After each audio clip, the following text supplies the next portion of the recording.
So mga kaagri, gikan ta diri sa Ruparan, no? Para sila nagtrabaho. Lahos ta og barangay Guma kay karong adlaw pud nagpatanom pud ko og kaning kalabasa na area didto. Tamnan og kalabasa kay ginagamit pud jud namo ang kalabasa sa negosyo, no.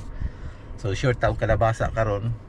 So check nato atong biyahion. So naa sa mga ang biyahe nato na sa mga 15 kilometers gikan diri ang barangay Guma. Let's go. So naanata diri sa tong area mga kagri. Itong i-check. Medyo taas ni siya, elevated ni siya. Nasa mga 600 above sea level. Naon na to. Para kilid na ni.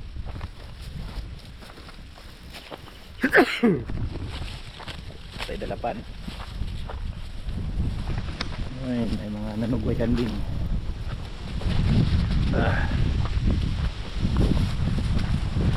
So last 3 months ago ato ning ipalimpyuhan. Wala di sagbot karon. Turok ang mga sagbot pas daghana. Lahi na pud siya nga klase nga sagbot ang nanurok. Ara. Ano siya nga area? Muna ito ang gikuan. Patamnan og kalabasa diri mga kaagri. Almost 3 hectares ni siya. Overlooking. Init.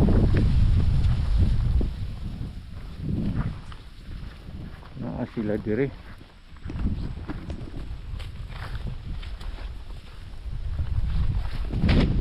Kining area nga mo ang gipatam na kalabasa mga kagri.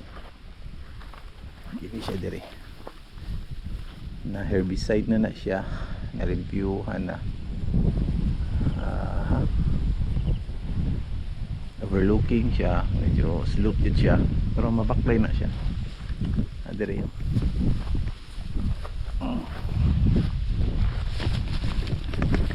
Morning diri atong tamnan og durian.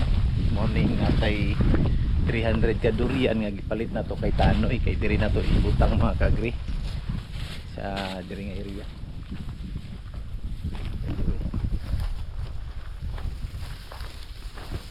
So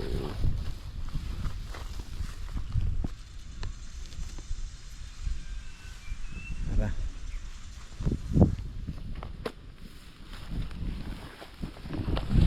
So way tao, takaw pa siguro kay alas 2 man karon pasay kita alas 2.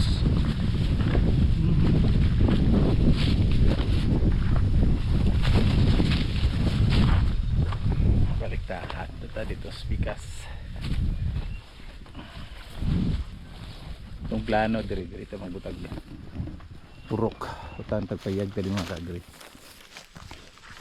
Kani siya nga area diri. Taas niyo.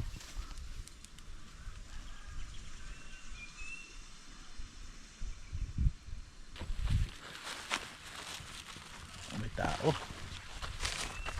balik na punta niya ito sa Ruparan sa ang manok kay mangitatag culvert kay natay ito nga culvert dito.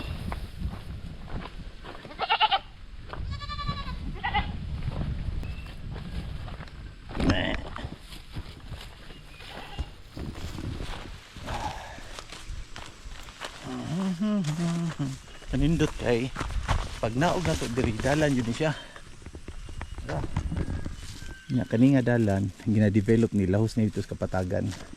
May dalan padigos diri. Alas 2 sa hapon.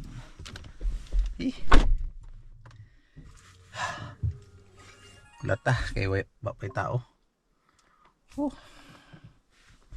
Ani yun ni manguma mga kagri. Makahurot og buhok. Bitaw. Musta mo diya? Astang inita. So gikan ta sa Rupara, nag-check up ta, check ta dito sa ilang trabaho kay last day na karon sa flooring sa feedlot. Kwanto nahulog to og giduhan na lang namo kaadlaw mga kaagri kay langanin siya kung lahuson jud namo. Makaya gud kung lahuson namo isa ka adlaw kaso kanang maapsan to si Gaga sa pag-grooving. Butang na tuog katong mga groove ba para dili slide. So gi kuan na lang namo, gi 2 days na lang namo ang flooring ato. Karon mahuman to karon mga kaagri. Balikan na pud ako to niya. Puto ni dalikyat sa ko diri kay ara mo ni ang kuan diri. Sayang man ang area. So wala jud ta ni tanom diri og durian kay wala pay tubig. Disod pa mi pangitag source sa tubig diri.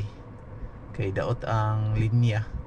Kung tamna nato nig durian, na posibilidad patay jud atong durian sa muta karon, no? Basig mag El Nino, modayon jud ang El Nino, basta hadlo ka jud. So naabot ta karon diri sa Ruparan mga kaagri. Para sila. Padayon, hapit ta mahuman res flooring na to. Kapuya.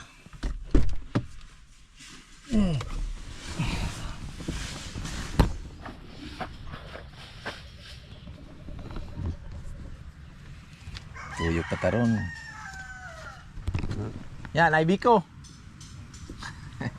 Luto na sa biko. Bantay, bitag ay biko.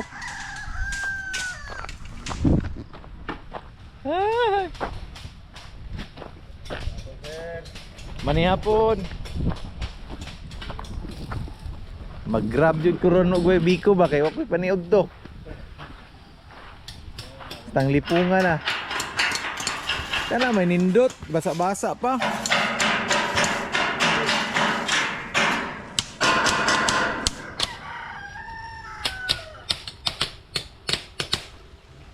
Jing, kirada ra dia, Jing.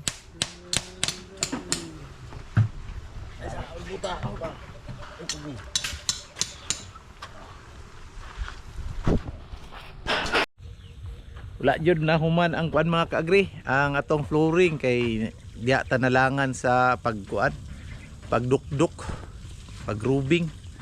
Tapos gilang ugma katulong adlaw sa atong flooring kung bati ra gyapon. Ito ang Jackie ayos kay si Jackie. Mo ni ang area nga ato ang narintahan mga kaagri, sobra hektarya. Misbis jongjong. Wala. Ani ato ang gitanom diri alam tayo paabuton ani. Nya durian, musangking nga durian natay isa ka blackthorn dito. Musangking na ni.